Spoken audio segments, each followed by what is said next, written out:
Hello అందరికి, ఎలా ఉన్నారు? బాగున్నారా? నేనైతే చాలా బాగున్నానండి. ఈ రోజు ఒక స్పెషల్ చేస్తున్నాను లంచ్ లేకి. ఏంటి అనుకుంటున్నారా? చికెన్ దమ్ బిర్యానీ చేస్తున్నాను. ఇంట్లో అందరూ ఉన్నారు, ఇంకా చికెన్ దమ్ బిర్యానీ చేసుకుందాం అనుకున్నాము. ఇంకా చికెన్ దమ్ బిర్యానీ ప్రాసెస్ చూసే ముందు వీడియోకి ఒక లైక్ చేయడం అసలు మర్చిపోకండి. కొత్తగా ఎవరైనా చూస్తా అంటే సబ్స్క్రైబ్ చేయండి. మీరు చేసే ఒక లైక్ నాకు మోర్ వీడియోస్ చేయడానికి ఎంకరేజింగ్ గా ఉంటుందండి. ఇంకెందుకు ఆలస్యం, చికెన్ దమ్ బిర్యానీ ప్రాసెస్ చూసేద్దామా? ముందుగా చికెన్ బిర్యానీ చేయడానికి చికెన్ ని బాగా వాష్ చేసి పెట్టుకునేసానండి. చికెన్ ని బాగా వాష్ చేసుకున్న తర్వాత ఫ్రైడ్ ఆనియన్స్ వేసుకోవాలి. తర్వాత రెడ్ చిల్లీ పౌడర్ 1 స్పూన్, ధనియాల powder 1 spoon, garam masala 1/2 spoon, biryani masala 1/2 spoon, పెరుగు 1 కప్పు వేసుకుంటున్నానండి. ఈ మసాలాలన్నీ నేను 1/2 కిలో చికెన్ కి వేసుకున్నాను. ఇవన్నీ వేసుకున్న తర్వాత ఇలా బాగా కలుపుకునేసేయాలండి. ఇలా బాగా కలుపుకునేసిన తర్వాత నిమ్మరసం వేసుకోవాలి. సాల్ట్ ఒకసారి మళ్ళీ బాగా కలిపి మూత పెట్టి 1/2 అవర్ ఫ్రిడ్జ్ లో పెట్టుకునేయాలి. చికెన్ అంతా బాగా కలిపి పెట్టుకునేసానండి మసాలాలు వేసి. ఇప్పుడు మూత పెట్టి 1/2 అవర్ ఫ్రిడ్జ్ లో పెట్టుకునేస్తున్నాను. 1/2 అవర్ తర్వాత చూపిస్తాను. 1/2 అవర్ తర్వాత రైస్ నానబెట్టుకోవాలండి. నేను ఈ గ్లాస్ తో 2 గ్లాస్ రైస్ వేసుకున్నాను. ఇప్పుడు ఈ బియ్యాన్ని బాగా కడిగి నానబెట్టుకునేసేయాలి. 3 సార్లు బాగా కడిగి బియ్యాన్ని నానబెట్టుకునేద్దాము. తర్వాత బిర్యానీ చేసుకుందాము. రైస్ అయితే నానబెట్టుకునేసానండి. ఇప్పుడు రైస్ 70% ఉడకడానికి స్టవ్ పైన బాండి పెట్టుకొని ఎసురు పెట్టుకునేసాను. ఈ ఎసురులో 2 పచ్చిమిర్చీలు, గరం మసాలాలు, 1 1/2 స్పూన్ అల్లం వెల్లుల్లి పేస్టు, కొత్తిమీర, పుదీనా ఇవన్నీ వేసుకొని మూత పెట్టి ఎసురు బాగా తెల్లనివ్వాలండి. ఎసురు తెల్లేటప్పుడు మనం రైస్ వేసుకొని సాల్ట్ వేసుకుందాము. ఇప్పుడైతే ఈ ఎసురుని బాగా తెల్లనిద్దాము. మరొక స్టవ్ పైన బాండి పెట్టుకొని బిర్యానీ చేసుకుంటున్నానండి. ముందుగానే ఆయిల్ వేసి ఆనియన్స్ వేయించుకున్నాను. ఇప్పుడు ఆయిల్ కొద్దిగా ఆయిల్ వేసుకున్నాను.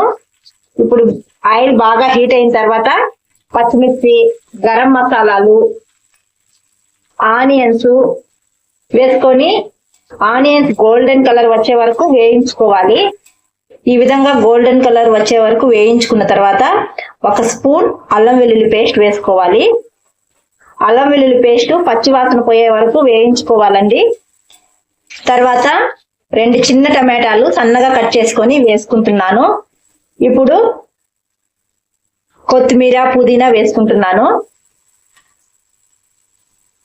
కొత్తిమీర తక్కువగా ఉన్నా పర్వాలేదండి, పుదీనా ఎక్కువగా ఉండాలి బిర్యానీకి. ఇప్పుడు ఇవన్నీ బాగా మగ్గించుకోవాలి. టమాటా, కొత్తిమీర, పుదీనా బాగా మగ్గిపోయిందండి. ఇప్పుడు మనం 1/2 అవర్ ముందు చికెన్ మ్యాగ్నేట్ చేసి పెట్టుకున్నాం కదా, ఆ చికెన్ వేసుకునేసేయాలి. ఈ చికెన్ బాగా కలుపుకోవాలండి. మనం చికెన్ లో ముందుగానే కొద్దిగా సాల్ట్ వేసుకున్నాం కదా, సాల్ట్ సరిపోకపోతే ఈ మసాలాలంతా బాగా వేగి ఆయిల్ పైకి తేలిన తర్వాత సాల్ట్ రుచి చూసుకొని సాల్ట్ సరిపోకపోతే సాల్ట్ వేసుకోవాలండి. ఈ చికెన్ అంతా బాగా ఇప్పుడు కలుపుకోవాలి. మూత పెట్టి చికెన్ ని బాగా ఉడకనివ్వాలండి. చికెన్ బాగా ఉడుకుతుందండి. ఇప్పుడు సాల్ట్ వేసుకుందాము. చూసి వేసుకోండి. మనం ఎసురులో కూడా వేసుకోవాలి సాల్ట్ వేసుకొని బాగా కలిపి మూత పెట్టి చికెన్ ని బాగా ఉడకనివ్వాలి. చికెన్ ఇంకో సైడ్ ఎసురు కూడా బాగా కాగిపోయిందండి. ఇప్పుడు ఈ రైస్ వేసుకునేద్దాము. రైస్ వేసుకునేసానండి. ఇప్పుడు సాల్ట్ వేసుకోవాలి. సాల్ట్ వేసుకొని బాగా కలుపుకోవాలి. కలుపుకునేసిన తర్వాత రైస్ 70% ఉడకాలండి. 70% ఉడికిన తర్వాత చూపిస్తాను. రైస్ 70% ఉడికిపోయిందండి.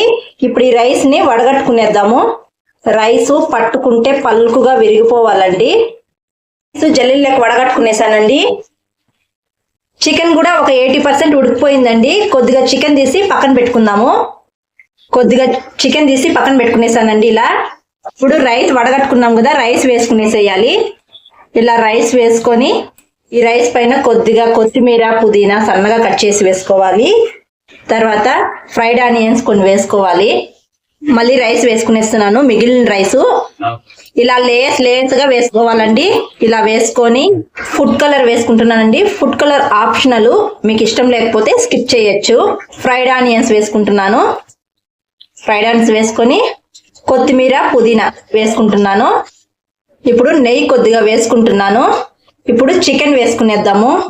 మనం కొద్దిగా చికెన్ తీసి పక్కన పెట్టుకున్నాం కదా, ఆ చికెన్ కూడా వేసేస్తున్నాను. చికెన్ వేసుకునేసానండి. ఇప్పుడు కొద్దిగా 1 స్పూన్ రోజ్ వాటర్ కొద్దిగా వేసుకుంటున్నాను. రోజ్ వాటర్ వేసుకునేసిన తర్వాత మిగిలిన ఫ్రైడ్ ఆనియన్స్, కొత్తిమీర పుదీనా అన్నీ వేసుకునేయాలి. ఇప్పుడు మూత పెట్టి ఒక 10 నుంచి 15 నిమిషాల వరకు దమ్ చేసుకునేయాలి. ఇలా ప్లేట్ పైన ఏదైనా బరువు పెట్టి సన్న మంట మీద దమ్ చేసుకోవాలండి. దమ్ అయిన తర్వాత చూపిస్తాను. బిర్యానీ అయితే ఒక 15 మినిట్స్ దమ్ చేసుకునేసానండి. బాగా ఉడికిపోయింది రైస్, చూసారా బాగా ఉడికిపోయింది. రెడీ అయిపోయింది అన్నమాట బిర్యానీ. చాలా బాగుంటుందండి ఇలా చేసుకుంటే. దీనికి కాంబినేషన్ గా పుదీనా చట్నీ కానీ, లేకపోతే గుత్తి వంకాయ కర్రీ కానీ, గోంగూర చట్నీ కానీ, చికెన్ కర్రీ కానీ చాలా బాగుంటుంది. మన ఛానల్లో ఈ కర్రీస్ అన్ని ఉన్నాయి. డిస్క్రిప్షన్ లో లింక్ ఇస్తాను, ఇంట్రెస్ట్ ఉండే వాళ్ళు చూడండి. మా లంచ్ అయితే అయిపోయిందండి. చూడండి, యమ్మీ యమ్మీ బిర్యానీ, చికెన్ కర్రీ చాలా బాగుంటుంది. కొన్ని కర్రీస్ నేను బిర్యానీకి కాంబినేషన్ గా కొన్ని కర్రీస్ డిస్క్రిప్షన్ లో లింక్ ఇస్తాను, ఇంట్రెస్ట్ ఉండే వాళ్ళు చూడండి. ఈ రోజు అయితే మా లంచ్ యమ్మీ యమ్మీగా ఉంది. వీడియో నచ్చితే ఒక లైక్ చేయడం అస్సలు మర్చిపోకండి. కొత్తగా ఎవరైనా చూస్తుంటే సబ్స్క్రైబ్ చేయండి. మరొక వీడియోలో మళ్ళీ కలుద్దాం. అంతవరకు టు ఫాలో దునియా అమ్మాయి vlog. Thanks for watching. Bye.